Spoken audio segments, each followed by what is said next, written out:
믿음의 성경적, 사전적 의미는 믿느냐 안 믿느냐, 믿느냐 의심하느냐 하는 형이상학적 정신활동의 마음의 상태가 어떤 거냐 하는 것입니다. 그래서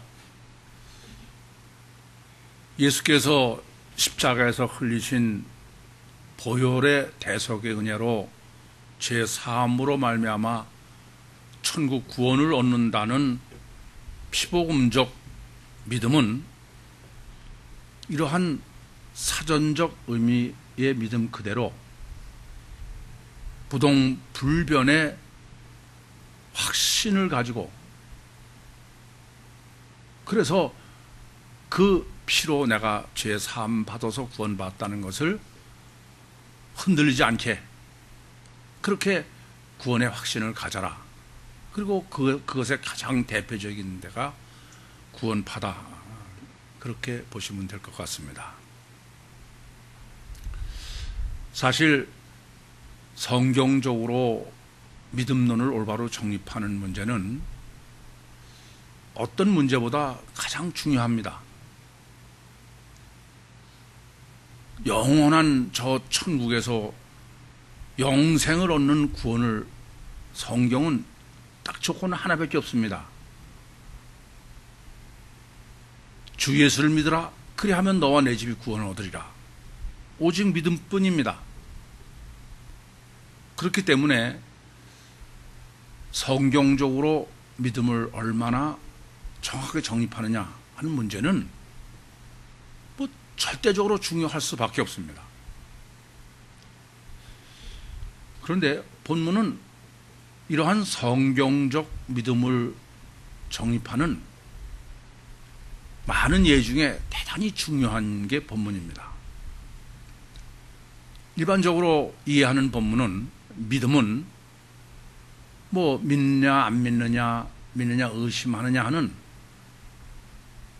형이상학적인 마음의 관념의 문제인데, 그런데 이 본문뿐이 아니라 이 지금 사건, 본문에 기록되어 있는 이 사건이 마태, 마가, 누가복음에 다 기록되어 있고, 이 세 복음서가 한결같이 정립해 주는 것이 성경적 믿음론인데, 이러한 일반적이요 사전적 의미와는 전혀 다른 의미에서의 믿음을 성경은 제시하고 있다는데 어려움이 있는 것입니다.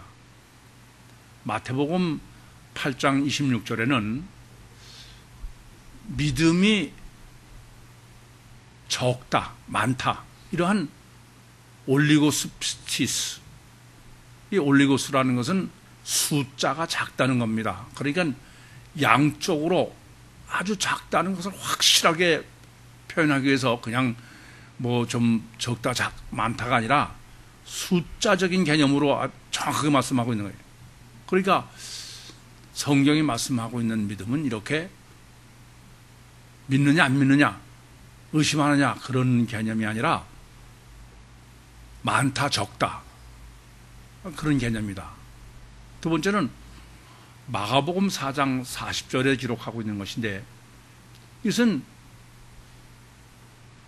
에코의 소유, 마치 어떤 물질을 내가 가졌느냐 안 가졌느냐, 우린 뭐 성경적인 표현이 익숙해서 쉽게 그냥 너 믿음이 있어 없어 이렇게 표현하지만, 믿음은 있어 없어의 표현이 아니에요. 믿음은 믿느냐 안 믿느냐, 믿느냐 의심이냐, 그렇지 않습니까? 있느냐 없느냐라는 것은 완전히 소유적 개념이에요. 그리고 오늘 본문은 너희 믿음이 어디 있느냐, 이건 장소적 개념입니다. 그러니까 이 본 사건을 세 복음서에서 공히 기록하면서 정립해주는 믿음은 이렇게 양적 개념이요, 소유의 개념이요, 장소의 개념이니까 이건 믿음이 물리적인 개념이라는 얘기지, 추상적이요 관념적이는 마음의 상태 문제가 아니다. 이렇게 세 복음서가 똑같이 규정하고 있다. 이 점을 우선 정확하게 파악하시고서 본문을 정립하셔야만 되겠습니다. 인생에 있어서나 또는 이 세상살이에 있어서 또는 성경을 이해하고 해석함에 있어서 고난을 어떻게 이해하고 해석하느냐, 그것은 모든 것의 해석과 이해를 좌우하는 절대적인 문제입니다. 사실 고난을 올바로 해석하거나 올바로 이해하지 못하면은 그것은 인생도 또 성경도 신앙도 올바로 될 수가 없습니다. 지난번에 국무총리 후보로 나왔던 분이 이 고난의 해석 때문에 매도돼 가지고선 중도에서 사퇴를 했습니다. 사실 그분은 옳은 얘기를 한 겁니다. 우리가 일본의 침략으로 아주 많은 해를 입었지만 맨날 일본만 타령하고 있을 게 아니라 우리 자신을도 문제가 없었는지 생각해보자. 옳은 얘기 아닙니까? 그런데 다른 건 다 빼놓고 그냥 그 사람 때려잡는, 마녀사냥처럼 하듯이 때려잡는 거로 그렇게 방송국에서 방영해가지고서는 몰아붙였는데, 어쨌든 고난을 어떻게 해석할 거냐 하는 문제 때문에 그분은 엄청난 피해를 입은 사람이 된 것이다, 그렇게 말씀드릴 수 있습니다. 우선 여러분은 고난을 어떻게 해석하고 계십니까? 우선 고난에 대한 종교적 해석부터 좀 생각해 보겠습니다. 종교적으로는 고난을 어떻게 해석합니까? 그것은 내가 과거에 지은 죄 때문에 그 죄의 대가로 지금 치르느라고 고난을 당하고 있다. 이러한, 누구나 아담의 후손인 모든 인간은 죄의식의 본능을 가지고 있는 이런 종교적 본능에 기초하는 것입니다. 다시 말씀드리면은, 전에 내가 지은 죄에 대한 업보로, 그 대가로, 인과율의 법칙대로 심은 대로 거두니까, 죄를 졌으니까 심판을 받고 그 대가를 지불하는 것이다 라고 해석하는 것입니다. 그래서 불교에서는 참 고민이 많은 거예요. 이게 우리가 봐서 멀쩡히 죄를 지어서 고난을 당하는 사람으로 보이면은 상관이 없는데, 그렇지 않은 사람 때문에 소위 업보라는 게 생겨져요. 전생에 지은 죄 때문에 지금 고난을 당한다라는 권선징악적 논리인 것입니다. 욥의 고난에 대해서도 그 친구들의 논쟁이 그런 거 아닙니까? 그 친구들은 욥이 죄를 졌기 때문에 그 업보로 지금 고난을 당하고 있다라고 공격을 하는 것입니다. 사실 피복음의 본질이 어떤 겁니까? 피복음도 똑같은 이런 종교적 업보론입니다. 우리가 아담의 후손이기 때문에 원죄를 가지고 있고 그 원죄를 해결하지 못하면 구원받지 못한다, 그런 것이니까 무신 종교의 업보론이나 피복음의 죄사함의 구원론은 전혀 다를 게 없습니다. 이렇게 일반적인 죄에 대한 해석은 인간이 가지고 있는 종교적 본능 그대로 인과율의 업보론이 일반적인 것입니다. 근데 성경은 고난을 어떻게 해석하느냐, 그것이 중요한 것입니다. 성경은 결코 인간이 범한 그 죄의 대가를 지불하게 하느라고 하나님께서 심판으로 인간에게 고난을 주셨다라고 기록하지 않습니다. 인간이 겪는 고난은 오히려 하나님의 특별하신 이유와 목적이 있기 때문에 그 고난을 허락하신다는 것입니다. 그 대표적인 경우가 욥기입니다. 욥기는 욥기 1장 아예 시작부터가 이 세상의 사람 중에서 욥만큼 순전하고 정직하고 악에서 떠나고 그런 사람은 없다는 거예요. 그러니까 욥은 절대로 업보론으로 일하면 고난을 당하면 안 됩니다. 그런데 하나님께서는 사탄에게 욥의 고난을 허락하셔서 그래서 욥이 고난을 당하는 것입니다. 그러므로 욥의 고난은 결코 업보론으로는 전혀 해석할 수가 없는 거예요. 이 기독 신앙에 있어서 특히 이 고난에 대한 올바른 해석을 못 해가지고는 절대로 신앙이 바로 될 수 없다는 점을 항상 잊지 마셔야 됩니다. 요나의 고난을 잘 아십니다. 요나가 왜 고난을 당합니까? 성경은 요나가 죄가 있기 때문에 고난을 당한다는 게 아니에요. 하나님의 목적에 어긋나기 때문에 하나님께서는 니느웨로 가라고 하셨는데 반대로 다시스로 갔기 때문에 고난을 당한 것이지 그가 무슨 살인죄를 범했다거나 이러한 업보로 고난을 당한 게 아니다 겁니다. 더군다나 이스라엘이 광야에서 40년 동안 엄청난 고난을 겪게 되는데 성경은 이렇게 기록합니다. 람셋에서 출애굽을 한 이스라엘이 직방 가나안으로 가면은 신명기 1장에 기록한 것처럼 10하루길밖에 안 돼요. 근데 하나님이 의도적으로 그 람셋에서 가나안으로 직행하게 안 하시고 홍해길을 따라 광야를 헤매게 하십니다. 하나님께서 일부러 고난을 사람들에게 줬다는 말씀이지 그 사람들이 하나님이 너희들 죄가 있으니까는 직방 가면 안 되고 고난을 당해라 그렇게 성경은 기록하지 않습니다. 이렇게 업보론으로 고난을 해석하면은 가장 해석이 불가능한 게 주님의 십자가입니다. 주님의 고난입니다. 물론 주님의 십자가를 뭐 보혈이니 그런 엉뚱한 해석을 합니다만은 분명히 점을 아셔야 됩니다.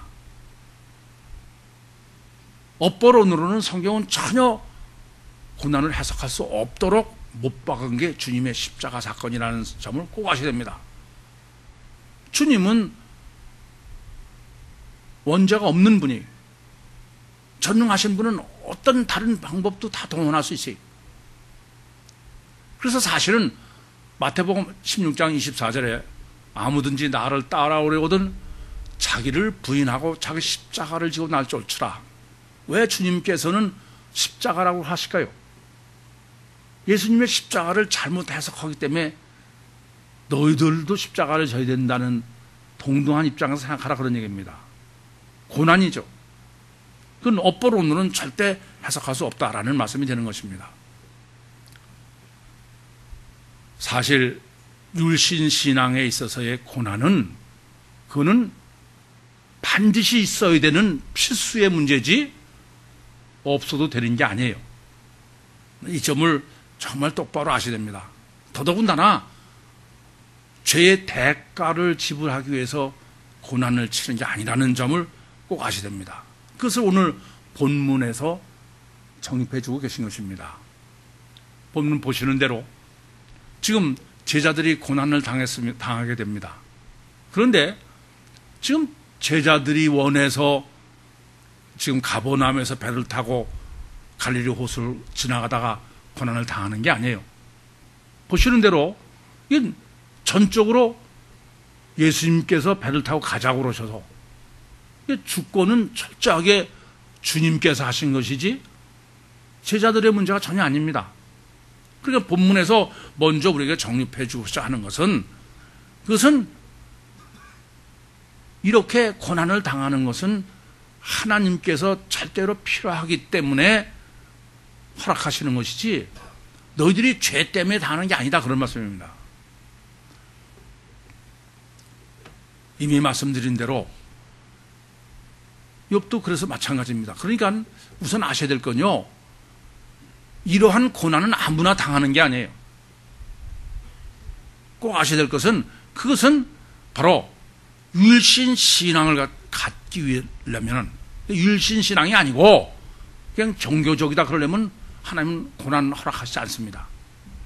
이전부터 분명히 아셔야 됩니다. 그래서 바로 욥은 율신신앙을 가졌기 때문에 고난을 당하는 거예요. 욥의 친구들은 율신신앙이 있는 것처럼 보이지만 없는 사람들입니다. 우리가 성경을 읽으면서 항상 올바로 참 많이 하는 것 중에 하나가 성경에 보면은 이방인들은 별로 고난 당하지 않아요. 그런데 아주 이스라엘은 지독하게 고난을 당합니다. 왜요? 율신신앙의 절대적 조건이에요. 율신신앙을 갖지 않게 하시려면 고난 안 주신다고 합니다. 그러므로 우리가 참 신앙을 갖는 그리스도인이 되려면은 그건 반드시 고난이 있어야 됩니다. 고난 없이는 절대로 있을 수 없어요. 마태복음 10장 16절부터 20절에 보면은 예수님께서 12제자를 파송하시면서 이렇게 말씀하십니다. 세상은 일이라는 거예요. 일이.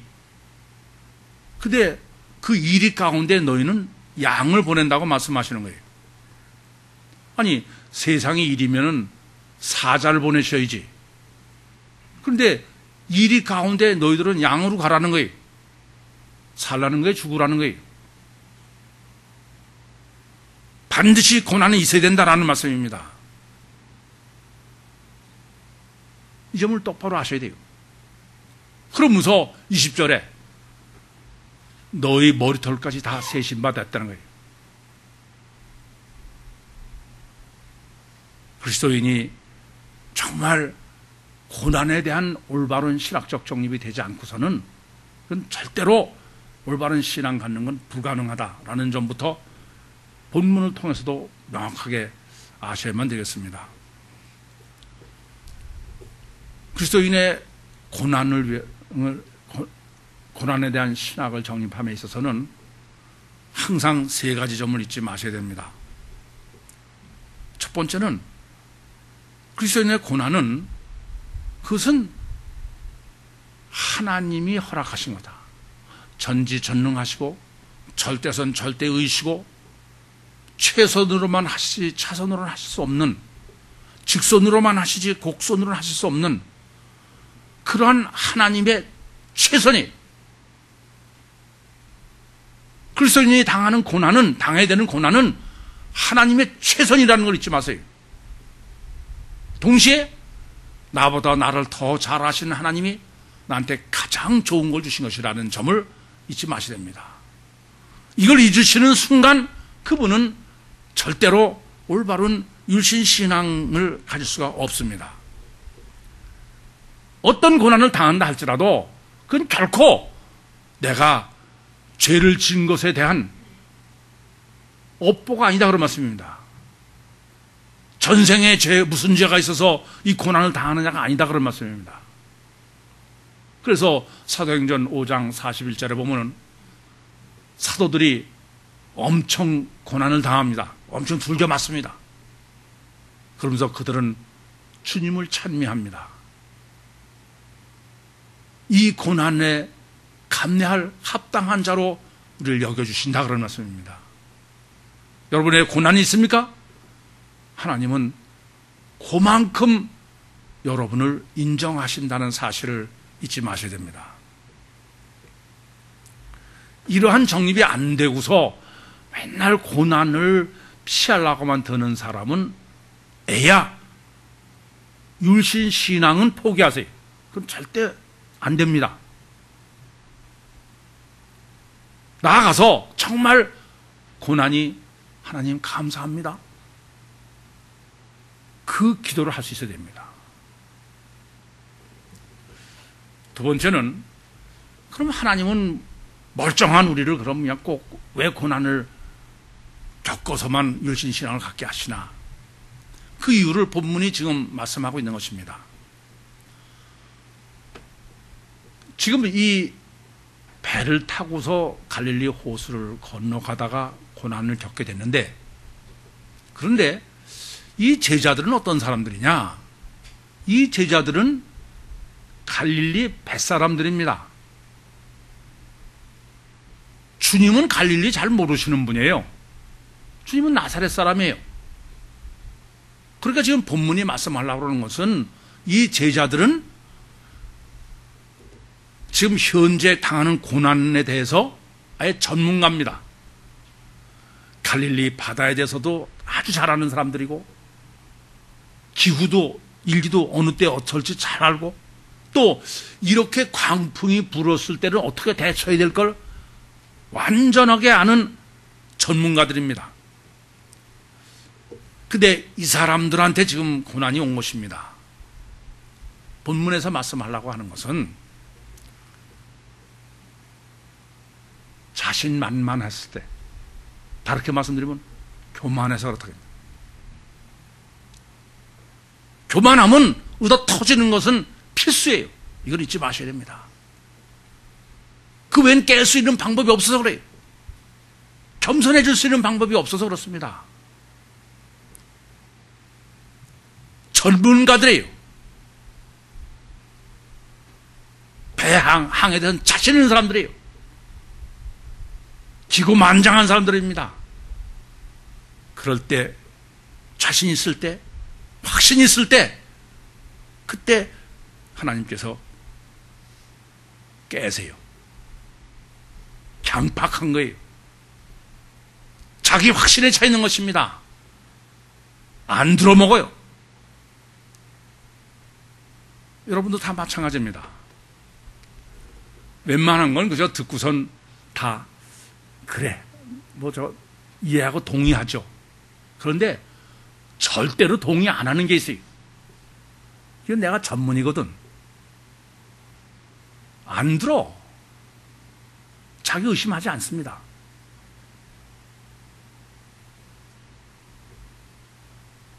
이럴 때 얻어 터지는 거예요. 그래서 항상 드린 말씀이야. 하나님은 절대로 교만함은 쓰지 못합니다. 바벨탑은 용납하시잖아요. 항상 내가 잘 되고 확실하고 잘 나갈 때, 그때가 위험한 거예요. 성경 다 보세요. 꼭 그때 되면 얻어 터지는 거야. 다윗도 그랬고 사울도 그랬고 다 마찬가지입니다. 제가 종말의 때가 다 됐다라고 항상 자꾸 말씀드리는 거는, 얼마나 기고만장하냐 인간이. 이제 진화론이 얼마나 극치에 도달했습니까? 인간을 복제하겠다는 거예요. 뭐 요새는 뭐 인공지능이 어쩌고 그래가지고선 로봇이 인간을 대신한대요. 사람은 속인데. 더 이상은 참으실 수가 없는 때가 된 거예요. 정말 과학기술, 현대 문명 얼마나 자만하고 있습니까? 제가 보면 진화론에 얼마나 모순투성해, 그 논리가. 아니 그것은 초등학교 1학년 때도 설명하면 말이 안 된다고 그럴 얘기입니다. 그런데도 안 들어먹어요. 아니 전무한 상태에서 어떻게 에너지가 생기냐? 우연 발생설이 그게 논리가 되느냐? 안 통하는 거예요. 여러분 그것도 뭐 어떡하시겠어요?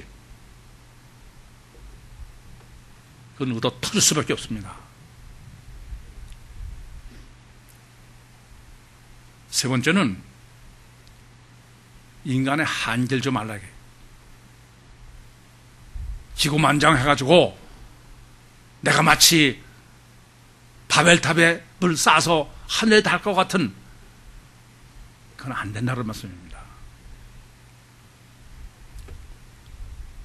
이 전문가들이 아무 방법이 없는 거예요. 자기들 한계를 아는 거예요.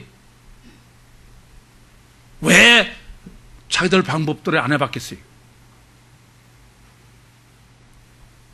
지금도 아무리 과학기술이 발달해도 어떻게 할 수 없는 불가항력적 자연의 재해는 여전히 발생하고 있습니다. 전문가 아니라 누구래도 꼼짝 못하고 있는 거야. 그래, 태풍이 불면은 현대 과학이 다 처리하고 해결하게 됩니까? 홍수가 아무리 나도 상관없습니까? 괜찮습니까? 지진은 어떻고 화산 폭발하는 건 어때요? 참 어떻게 보면 우습습니다. 그런 것에 벌벌벌벌 떨고 있으면서도 여전히 굴복하지 않는 거예요.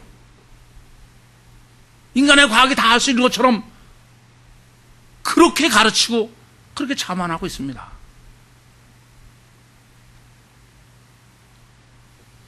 인간의 한계를 똑바로 아셔야 됩니다. 그래서 성경에서 늘 종말의 계시로 말씀하시는 것은 불가항력적 이런 자연재해로 말씀하셔. 그 666에 대한 해석이 상당히 논란이 되고 있는데 그건 뻔한 겁니다. 제가 해석하는 것처럼 그건 인본의 극치, 과학의 극치입니다. 그때에 성경에서 제시하는, 너희들 해결해봐라 그러면서 하는 게 뭡니까? 기근이요, 지진이요, 그렇지 않습니까? 가능합니까?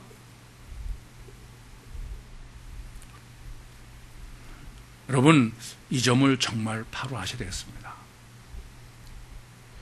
여기까지 정리를 해보시면은 고난의 신학의 핵심을 어디다가 맞춰서 정립해야 되느냐 하는 게 명확해질 거예요. 우리는 고난의 신학을 정립하면서 늘 그것을 인간관계 속에서 고난을 해결하려고 그러니까 안 되는 거예요.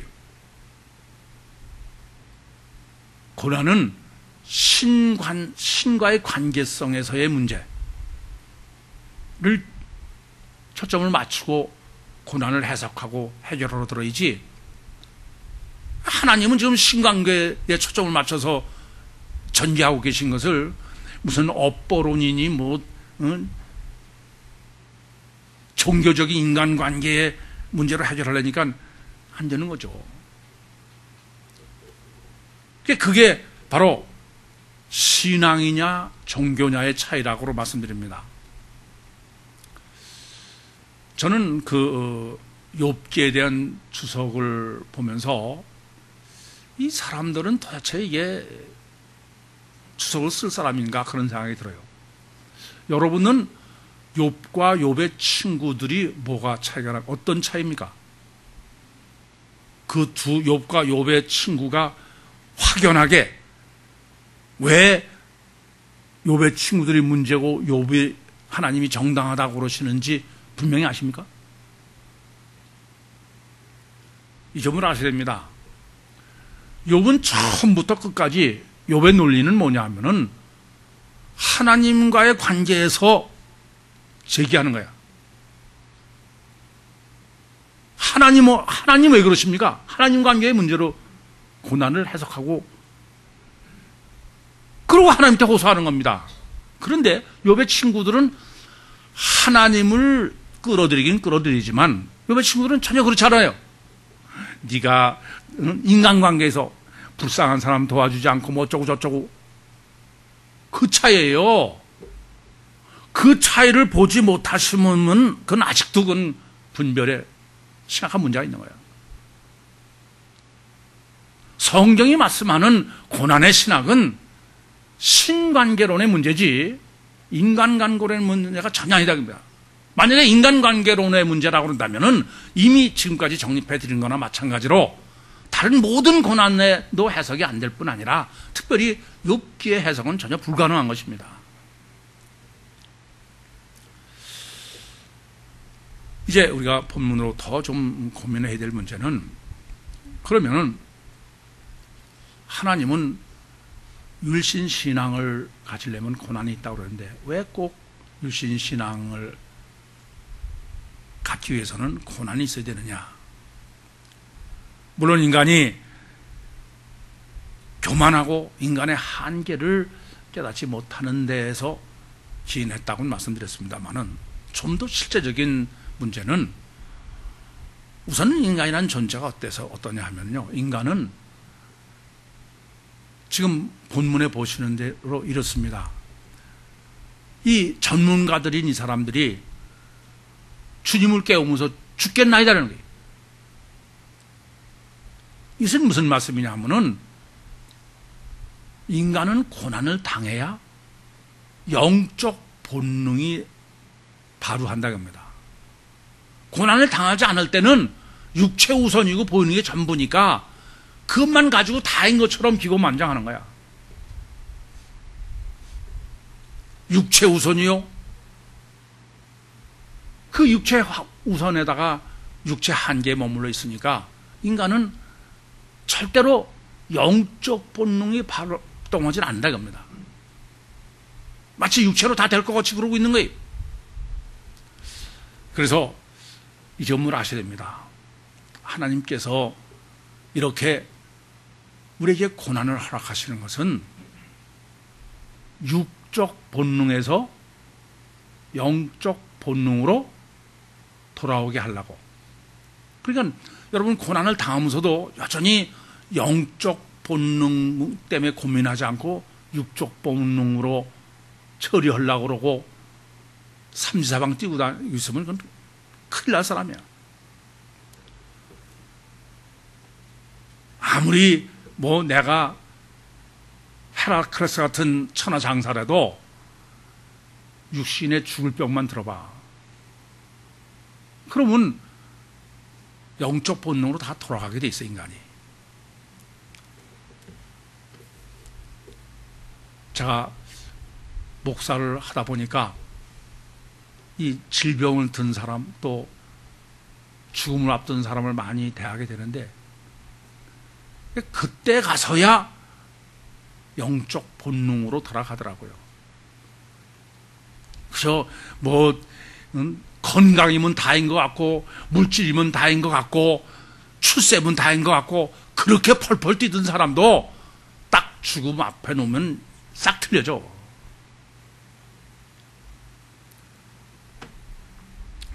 두 번째는 이렇게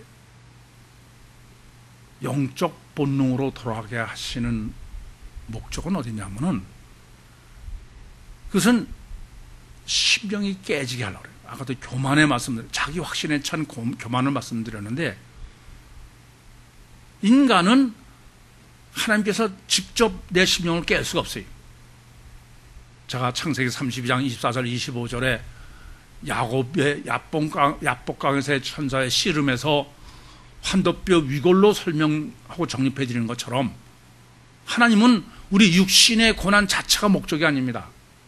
이 점은 아주 대단히 중요합니다. 하나님은 육신을 깨시려는 게 아니에요. 여러 번 드린 말씀대로 육신은 하나님은 전지전능하셔서 뭐 건강해도 병들게도 뭐 얼마든지 다 하셔. 마음대로 하셔. 단 하나, 우리 심령은 하나님 어떻게 할 수 없어요. 그래서 간접적으로 질병으로, 때로는 물질로, 때로는 인간관계로 육신에게 고난을 있게 하시는 거예요. 그 목적은 심령을 깨기 위해서다, 그런 말씀입니다. 이 점을 깊이 아셔야 되겠습니다. 사실 뭐 세미나를 받고 우리 교회 분 여러분들이면은 대체로 이 점을 모르시는 분은 없는 것 같아요. 그러나 그건 그냥 알고 있는 거고 고난만 딱 당하면은 안 그렇게 되면 게 심각한 거야. 사람은 고난을 당하면은 영적 본능으로 돌아가서 그리고 심령이 가난해져 가지고 그전에는 기고만장하고 이상하게 나만 의인이었던 사람이 고난 당해보세요. 그럼 제일 먼저 뭐 생각합니까? 업보가 생각해. 내가 무슨 죄가 진 게 있나? 내버려둬도 심령이 가난해지는 겁니다. 그래서 주님께서는 이스라엘 집에 잃어버린 양, 아무나가 아니야. 고난당하는 사람, 율신 신앙 안에서 고난을 당하는 사람.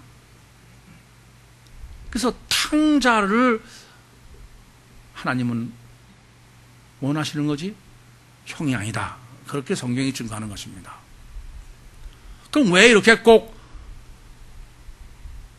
인간이 심령이 깨져야 되고, 그를 마태복음 5장 3절로는 심령이 가난하다고 표현하고 있는 거예요. 누가복음 5장 8절은 주여 나를 떠나서 나는 죄인이로소이다. 이러한 심령의 문제를 때문에 하나님이 고난을 허락하시느냐. 하나님의 목적은 물론 육신의 고난에 있는 것도 아니요, 또 심령 자체가 깨지고 가난해지는 그 자체가 목적이 아니에요. 하나님의 목적은 하나님을 원하는 사람을 만들려는 거예요. 강제하실 수 없어서.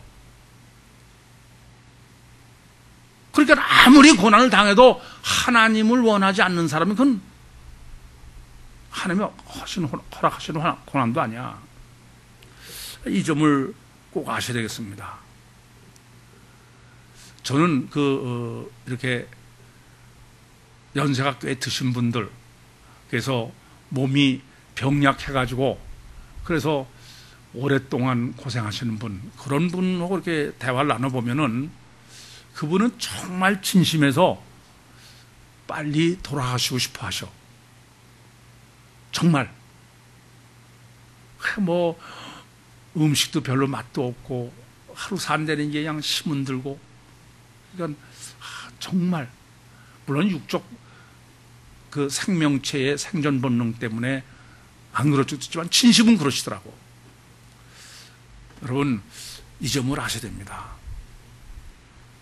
정말 하나님을 원하고 사후에 영원한 생명을 다 구하게 하는 하나님의 방법은 이렇게 고난을 통해서 하는 거예요. 하나님은 이렇게 사람들로 하여금 고난을 통해서 하나님을 찾게, 이러한 체계를 여러분이 정립해 하시고선, 고난의 체계를 정립하시고선 성경을 보시면은 얼마나 성경이 이것을 아주 체계적으로 잘 정립해 주는지를 알 수 있습니다. 출애굽기, 레위기, 민수기, 신명기, 물론 창세기를 포함해서 우리가 모세오경이라고 합니다만은, 그 모세오경을 재현한 네 성경에 보면은 이스라엘 사람들이 많은 고난을 당해요. 그렇지 않습니까? 출애굽을 해서부터 가나안에 들어가기 전까지 많은 고난을 당합니다. 그런데 그때 이스라엘 사람들이 고난을 당할 적마다 어떤 반응을 보이는지 아시죠? 어떤 반응을 보입니까? 맨날 원망해. 우선 누구를 원망해요? 모세를 원망해. 야, 왜 우리를 애굽에서 끌어내가지고 이 고생을 시키냐? 모세를 원망합니다. 두 번째는 하나님을 원망하는 거예요. 가데스 버네에서 12지파의 대표를 가나안을 정탐시킨 다음에 그들이 뭐라고 하나님께 말씀드리냐면, 차라리 애굽에서나 이 광야에서 죽었으면 좋았을 걸. 하나님을 원망합니다. 그런데 여호수아서 이후는 전혀 틀려요. 전혀 틀립니다. 특별히 이 점은 사사기를 보시면 잘 알 수 있는데, 사사기 보시면은 늘 고난 당하죠. 또 그렇습니까? 안 그렇습니까? 이렇게 출애굽을 해서부터 가나안에 들어가기 전까지도 고난을 당하고, 또 가나안에 들어가서도 여전히 고난은 계속됩니다. 그런데 가나안에 들어가기 전과 후가 틀려요. 가나안 들어가기 전까지는 모세를 원망하고 하나님을 원망했던 사람들이 가나안에서 들어가서는 모세가 하나님을 원망하는 게 아니야. 뭘 해요? 기도를 해요. 이해되십니까? 하나님을 찾는 사람으로 만드는데 40년이 걸리셨단 말입니다. 이건 전혀 다른 책이에요. 다른 구조입니다. 이렇게 하나님은 그 장구한 고난의 과정을 통해서 하나님이 목적하시는 것은 하나님을 찾는 사람으로 되게 하기 위해서. 그게 여호수아서 이후 사사기의 실제 내용입니다. 왜 이런 문제가 생길까요? 이 본문이 또 이 점을 기가 막히게 정립해 주는 게 본문입니다. 그것은 인간의 문제가 있어서 그렇습니다. 도대체 인간이 어떤 존재이기 때문에 이런 문제가 있느냐 하는 게 지금 본문으로 정립해 주시는 귀한 내용인 것입니다. 원래 하나님께서 인간을 설계하고 인간을 창조하신 인간은 창세기 2장 7절에 기록하는 것처럼 겉사람은 보잘것없는 뱁새이지만 육체 우선적인 게 바로 인간입니다. 그리고 그 속에 속사람은 황새인 초쪽 영이 들어있는 이중체입니다. 그리고 이러한 이중체의 주체는 겉사람이 아니라 속사람입니다. 그것이 하나님이 사람을 설계하시고 창조한 실제라고 성경이 증거합니다. 그래서 아담과 하와는 창세기 2장 25절 기록처럼 서로 속사람만 보고 속사람과만 교제한 게 인간이었습니다. 그리고 창세기 2장 10절에서 14절에 기록하는 것처럼 인간의 모든 지식이나 학문은 원인론적이었습니다. 이러던 인간이 하나님께서 절대로 먹으면 안 된다, 정령 죽으리라, 그렇게 창세기 2장 17절에 경고를 하셨음에도 불구하고 선악과를 먹어서 타락을 했습니다. 그럼 타락한 인간과 그전 애초에 창조해 놓으신 인간은 뭐가 다르냐? 다른 건 더 이상은 이제 속사람을 볼 수도, 속사람과 교제할 수 없는, 창세기 3장 7절에 기록한 것처럼 가시적 결과만이 기준인 사람으로 바뀐 겁니다. 그리고 그것은 마귀의 기름을 부은 그런 사람이 된 겁니다.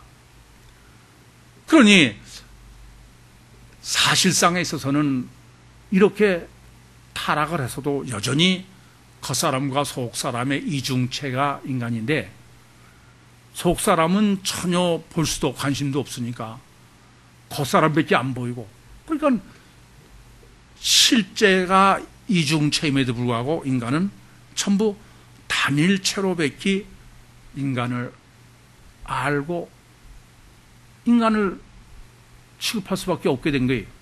그게 세상에 뭐 종교, 교육, 과학 모든 학문이 바로 이렇다라고 누누이 말씀드렸습니다. 이것이 심각한 문제인 것입니다.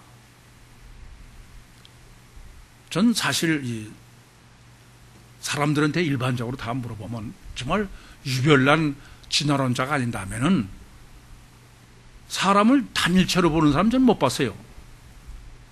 제가 인간은 물리적 단일체다, 그렇게 아주 그냥 강력하게 우기는 사람이 있길래 이렇게 질문을 해봤습니다. 사람은 겉에 보이는 행위가 문제입니까? 보이지 않는 마음이 문제입니까? 그렇게 여쭤봤어요. 당신의 아내는 겉에 보이는 게 당신은 고민입니까? 보이지 않는 마음이 문제입니까? 행위라고는 안 그러대요.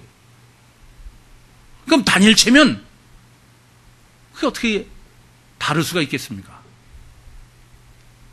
그렇게 다 누구나 이중체로 알고 있는 거예요. 그러면서도 얼마나 육적 본능이 강한지 단일체를 우기고 있는 것입니다. 오늘 본문은 지금 제자들이 광풍이 불어서 죽게 됐어요. 전문가인 이들이 벨 조치는 다 안 취해봤겠습니까? 아무로 해도 방법이 없는 거야. 그래서 이제 주무시고 계신 주님을 깨웠습니다. 주님이 깨우셔가지고서는 바람과 물결을 지배하신 거예요. 그런데 중요한 사실이 있습니다. 마태복음이나 마가복음에는 이러한 광풍 때문에, 고난 때문에 두려워했다고 기록하고 있어요. 그런데 본문은 그렇지 않습니다. 그에 대해서는 전혀 두려워하지 않은 거예요. 그 의미가 뭐예요? 전문가로서 대처를 다 해봤다는 거죠. 그런데 예수님께서 다 잠잠하게 해놓으신 다음에 그 다음에 예수님을 보고 두려워하고 기이 여겼다는 겁니다. 본문이 그렇지 않습니까? 왜 그럴까요? 이런 거예요.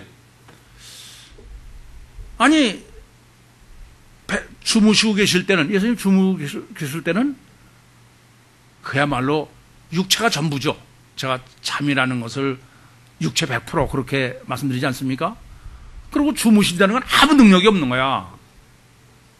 그런데 이분이 깨시더니 물결과 바람을 다 지배하시는 거예요. 깜짝 놀란 거죠. 모르면 두려울 수밖에 없는 거예요. 여러분, 뭐가 가장 두려운지 아세요? 얼마나 모르면 두려운지를 이거 해보시면 알아. 한번 여러분 운전하시면서 눈을 감고 해봐.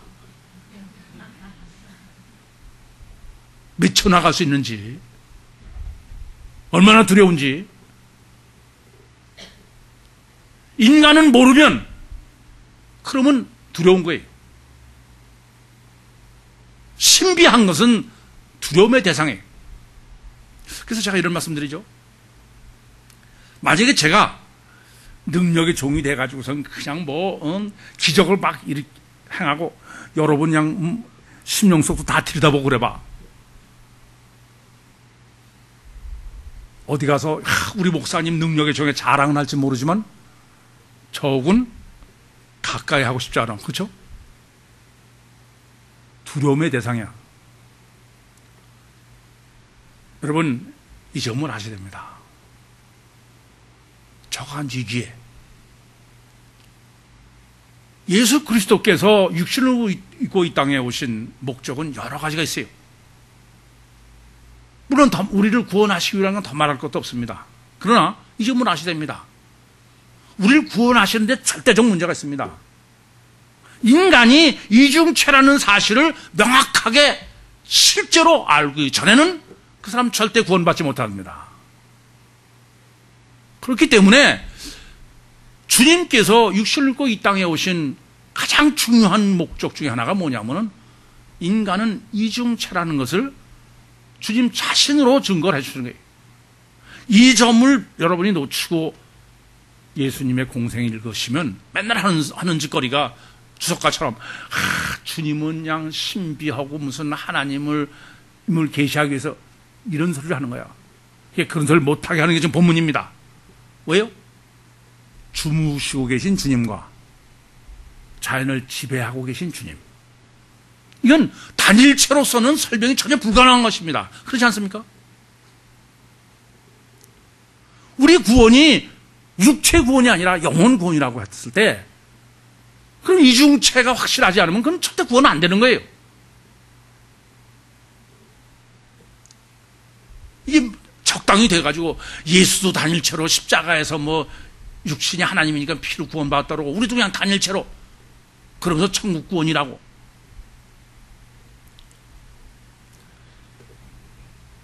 그래서 분별력 중에 가장 기본이요 본질적 분별력이 뭐냐면은 인간을 단일체로 실제로 아느냐 이중체로 아느냐. 이건 그냥 나는 이중체로 아는 그게 아닙니다. 실제 이중체냐 실제로. 제가 지금 불량맘 특강을 해서 이 복음을 전하는 하나님의 마지막 카드를 쓰고 있다는 말씀을 드리는데 그 핵심이 뭐냐면은 이중체를 실제로 증거하는 것입니다. 각 사람에게 실제적 초월적 능력이 있는 거예요. 우리가 꼭 아셔야 될 게 있습니다. 제가 늘 실제라는 말씀 드리는데, 다른 사람이 보니까 이중체더라. 그건 아무 소용이 없어요. 아무 소용이 없습니다. 우리는 이래서 내가 이중체를 간증하니까 저 사람들이 믿더라. 아니요. 그것까지는 안 됩니다. 70억 가구다는 아니야. 수 있어. 그렇기 때문에 이것은 실제적으로 나 자신에게서 일어나야 돼. 그게 실제적인 사건이어야 되고 실제적인 믿음이어야 됩니다. 그러지는 안 되는 거예요. 그러지 않는 분은 그건 분별을 잘못하고 있는 거예요. 그래서 제가 강력하게 말씀드리는 거예요. 불량맘 특강으로 천자가 되는 것은 초월적 영이기 때문에 그건 100%지 99.99%가 아니에요.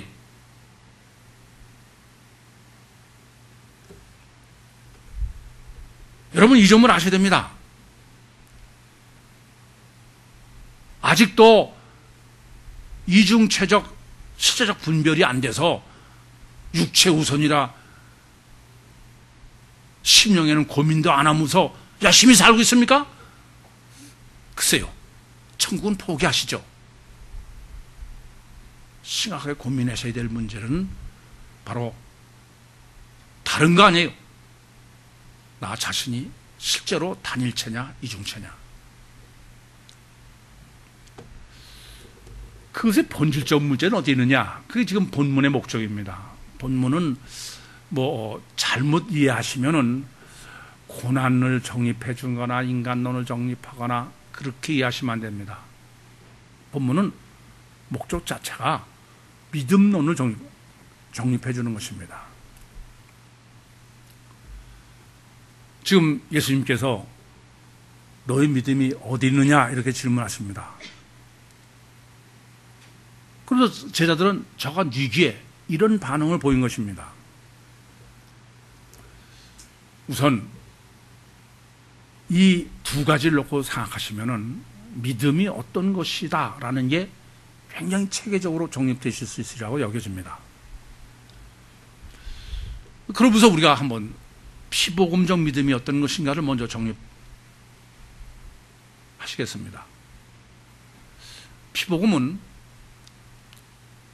예수 그리스도께서 십자가에서 흘리신 피가 보혈의 능력의 피라 신비한 능력이 있어서 시간과 대상과 공간을 초월해서 모든 사람의 죄를 사해서 천국 구원을 얻을 수 있다. 그게 피복음의 실제 내용입니다. 그럼 한번 여쭤보겠습니다. 그 피가 도대체 어떻길래 그게 여러분은 실제로 이해가 됩니까? 네? 예수가 십자가에서 흘린 피가 신비한 능력이 있어서 시간과 공간과 대상을 초월해서 모든 사람의 죄를 사해서 그 영혼을 천국 구원에 이르게 할 수 있다. 그 논리가 실제로 이해가 되냐 하는 겁니다. 이건 그 근본적인 건 다 신비에 속해요. 그렇죠? 예수 피가 신비한 능력이 있어야 돼. 그래 안 그래요? 근데 본문이 증거한 건 이렇습니다. 신비의 대상은 두렵고 희희 여겨. 이해됩니까? 조금 전에도 말씀드렸지만은 우리가 충분히 이성적으로 이해가 되면은 그건 두렵지 않습니다. 근데 모른다게 그러면 그건 두려움의 대상이에요. 아시겠습니까? 그럼 이렇게 신비해서 전혀 이해가 안 되는 것을 사실로 내가 여기고 믿으려면 어떻게 가능합니까? 이성적으로 얘기돼요? 그건 맹신밖에 방법이 없어요. 그렇습니까? 그래 안 그래요? 아니 내가 아무리 봐도 저게 신비한 얘기지 실제로 이해가 안 된다고 합니다. 근데 그것을 내가 실제 사실로 내가 받아들이고 믿으려면은 그걸 우리는 뭐라면 맹신이야 그거는. 그밖에 방법이 이성으로 안 되는 거예요. 여러분 이 점을 아셔야 됩니다. 그러니까 피복음은 사람이 정상적인 이성으로는 이해해서 믿고 그 전혀 안 되는 거예요. 성경적으로 전혀 설명도 없고 될 수 없고. 그러니까 그 신비한 것을 네가 믿으라 이게, 의심하지 말라 이겁니다. 맹신을 강요, 맹신을. 그래서 자기 확신을 갖게 하는 것입니다. 이 점을 아셔야 돼. 어떤 사람들이 전 목사가 돼가지고 무슨 구원의 확신이 있으면 안 된다고? 여쭤볼게요. 왜 구원의 확신이 있어야 됩니까? 아니, 실제로 구원 받으면은 확신이 있어야 돼요? 꼭 왜 확신이 있어야 돼? 사실인데 왜 그래? 구원의 확신을 강요하는 것은 무슨 말이냐면은, 그거는 실제로는 전혀 받아들일 수 없는 거를 맹신을 강요하는 거예요. 그러니까 의심하지 말고 이건 확실히 믿어. 완전히 맹신자를 만드는 거야. 그게 정말 웃기는 게, 이 구원의 확신이 마치 가장 성경적인 것처럼 다 지배해가지고 구원 확신 안 된다면 제가 이단이래. 미친 사람들이. 예수 피로 제산 받는다고 가르치고 그거를 구원 받는다고 확신하는 사람은 미친 사람들이에요.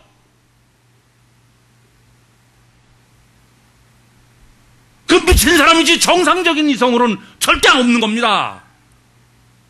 그래서 자꾸 확신을 가지라는 거야. 구원 받은 거 아니에요? 좀 생각을 해보시고서 천국갈 생각을 좀 하셔.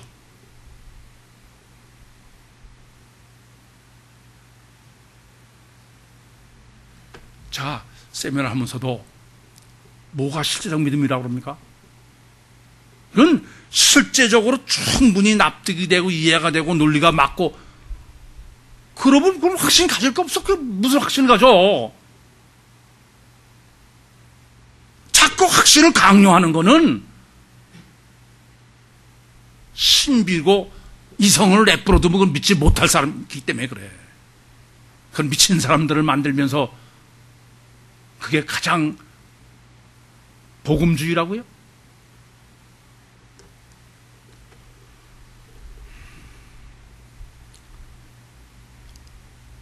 성경적 믿음은 이미 말씀드린 대로 지금 이 사건을 가지고 세복음에서 정립해 주는 게, 첫째는 양적으로 오리고 습스티스, 두 번째는 소유의 개념으로, 세 번째 오늘 본문에서는, 누가복음에서는 장소의 개념으로. 그러니까 우선 아셔야 될 것은, 우린 자꾸 믿음이라고 그러면은 형이상학적인 관념적 마음의 상태로 얘기를 하는데, 성경은 전혀 그렇게 하질 않아요. 물리적인 실제로 말하고 있는 것입니다. 왜 그러겠습니까? 이것은 이 믿음이 두 가지 개념을 같이 포함시켜야만 되기 때문에 그래. 하나는 전혀 오감으로는 실체성을 확인할 수 없는 삼일체 하나님을, 두 번째는 그러니까 그거는 확인할 수 없는 거예요. 그런데 그분과의 관계는 물리적 실제가 되어야 된다 이겁니다. 이 두 가지 개념을 같이 포함시키고 있는 게 피스티오라는 헬라어의 믿음의 단어라는 사실을 바로 아셔야 되겠습니다. 다시 말씀드리면, 그러니까 믿음이란 전혀 히브리서 11장 1절 말씀처럼 믿음은 바라는 것들의 실상이요 보지 못하는 것의 증거다. 이건 초월적 영이시기 때문에 전혀 오감으로서는 확인할 수 없는 것을 실존적 존재로 인식함과 동시에 그분과 실제적 관계 안에서 요한복음 1장 12절 말씀처럼 영접하는 자, 곧 그 이름을 믿는 자, 믿음 자체가 영접이라는 행위다. 그리고 피스티오라를 믿음을 충성이다. 행위적 충성으로 번역하는 게 바로 그러한 이유 때문인 것입니다. 그것을 오늘 본문에서는 아주 결정적으로 지금 딱 정립해 주시는 게 장소 개념으로 말씀하신 거예요. 너희 믿음이 어디 있느냐? 지금 여러분들은 지금 본문을 보시면서 예수님이 지금 너희 믿음이 어디 있느냐? 이건 지금 믿음은 예컨대 제가 세미나를 하면서 여러분 영이 어디 있습니까? 그러면 그거는 뭐 요한복음 7장 38절 39절을 가지고 믿음이 영이 뇌에 있나? 뭐 가슴에 있나? 이런 장소적 개념이 얘기가 돼요. 그런데 너희 믿음이 어디 있느냐? 어디 있어요 믿음이? 이 굉장히 어려운 말씀입니다. 그러나 주님께서 지금 너희 믿음이 어디 있냐라고 말씀하시는 문맥을 보시면 의도가 어떤지를 분명히 알 수 있습니다. 지금 이 제자들이 왜 이렇게 지금 이 고난에서 헤매고 있습니까? 그러면서 예수님께서는 너희 믿음이 어디 있냐라고 말씀하시는 것입니다. 지금 예수님이 말씀하시는 믿음의 장소의 문제는 너희 믿음이 어느 장소를 기준으로 지금 가지고 있는 믿음이냐는 겁니다. 그러니까 이 사람들은 지금 광풍을 보는 거야. 고난을, 가시적 결과를 에다가 거기다 놓고 보면은 아까도 말씀 두렵고 그렇죠? 이 말씀은 뭐냐면 야 너는 지금 너희들은 지금 율신신앙을 가진 사람들이 아니냐? 그러면 전지전능하시고 절대선 절대의시고 최선으로만 하시고 그런 하나님 원인 없이 되는 게 어딨냐? 너는 하나님은 안 보고 원인은 안 보고 제일 원인 안 보고 결과 믿음의 장소가 하나님에 있는 게 아니고 결과에 있는 거다라는 말씀인 거예요. 두 번째는 내 믿음이 어디 있냐? 주무시는 예수 겉을만 보고 있는 믿음이야. 믿음의 장소가 이중체로 주님의 속사람 하나님의 믿음의 거기에 믿음의 장소가 있으면은 그럴 거 하나도 없어. 그렇습니까? 안 그렇습니까? 이 점을 읽을 수 있어야 됩니다. 다시 말씀드리면은 그래서 지금 긴 먼 데를 돌아오면서 지금 이중체로 지금 이 짧은 가운데서 이중체의 신인 메시아, 이중체의 인간 그러고 지금 믿음론을 정립해 주시는 것입니다. 너의 믿음이 어디 있느냐? 전 본문 보면서 요 짧은 거지만 요 한마디 위해서 얼마나 먼 길을 돌아왔는지 몰라요. 상당히 짧은 것 같지만 이 신학적으로는 그러니까 갈릴리 호수에서 거기서 배를 타시고 나가면서 고난당하고 그래서 심령이 가난하게 만드시고 그래서 주님을 찾게 하고 그러셔서 내가 단일체냐 이중체냐 그렇게까지 하고선 궁극적으로 너 믿음이 어디냐라고 말씀하시는 것입니다. 세상은 다 실제적 믿음은 어디 있습니까? 가시적 결과에 있습니다. 피복음이 대표적입니다. 정말 원인의 속사람에 있는 믿음의 위치가 거기 있는 건 지구상에 구유복음밖에 없어요.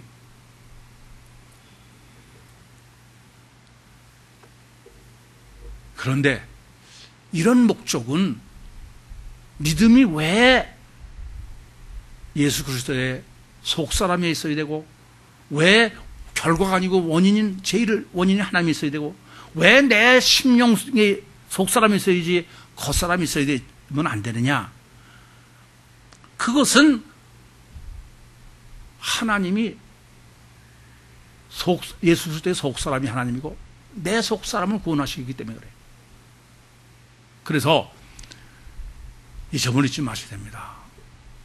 고난을 당할 때 내 심령이 깨이지 않으면 큰일 나는 거예요. 많은 사람들이 제가 마태복음 16장 24절을 아무든지 나를 따라오거든 자기를 부인하고 자기 십자가를 지고 나를 쫓아라. 그걸 육체 부인이다 그렇게 말씀을 드리니까 마치 그게 무슨 내 육체를 부인하는 거로 해석을 하시는 겁니다.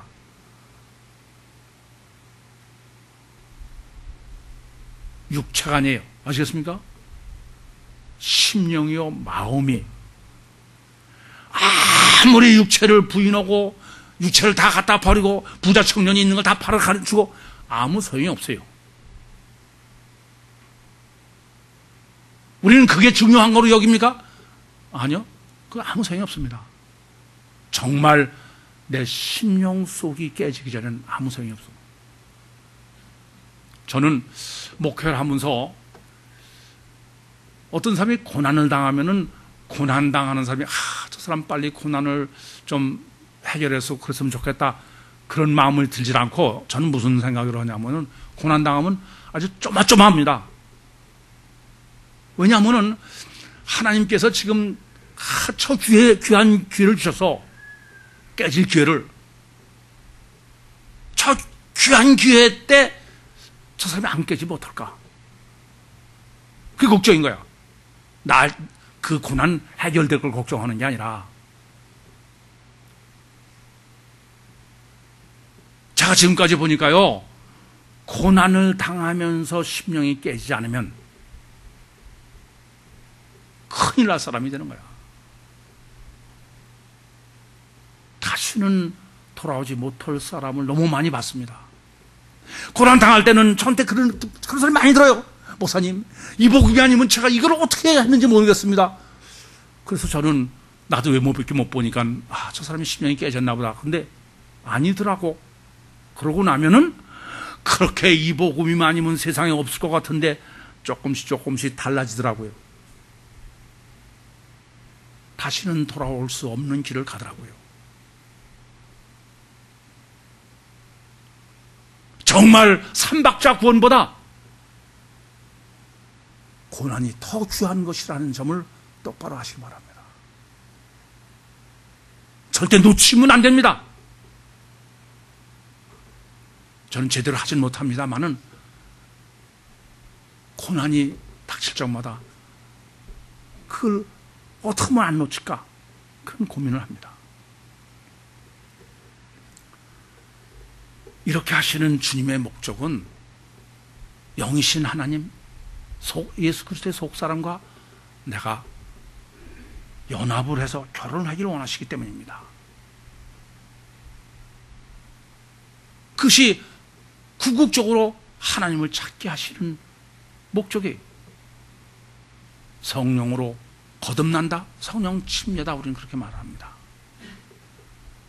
정말 종말의 때가 다가오고 있습니다. 하나님께서 내가 깨질 기회를 주실 때 정말 깨지셔서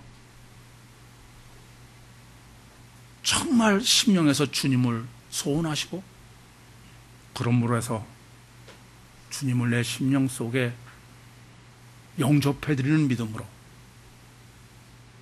거듭나셔서 이 땅에서도 주님의 능력으로 초월적 능력으로 육신과 세상을 승리하시고 저 영원한 천국에도 주님으로 인해서 하나님이 가장 영광스럽게 여기시는 하나님의 자녀로 영생 복락을 함께 누리시기를 간절히 소원합니다.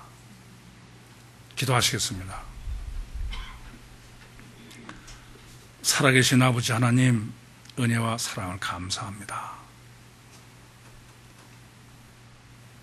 보이는 것, 썩어질 것만을 위해서 살던 저희들에게 오히려 육신을 부인하고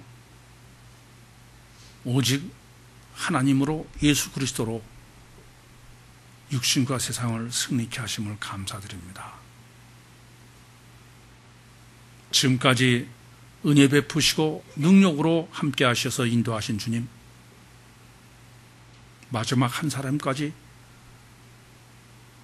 그 능력으로 심령을 깨주셔서 하나님의 가장 기뻐하시는 하나님의 권속으로 승리하게 하여 주시옵소서. 예수님의 이름으로 기도하옵나이다. 아멘.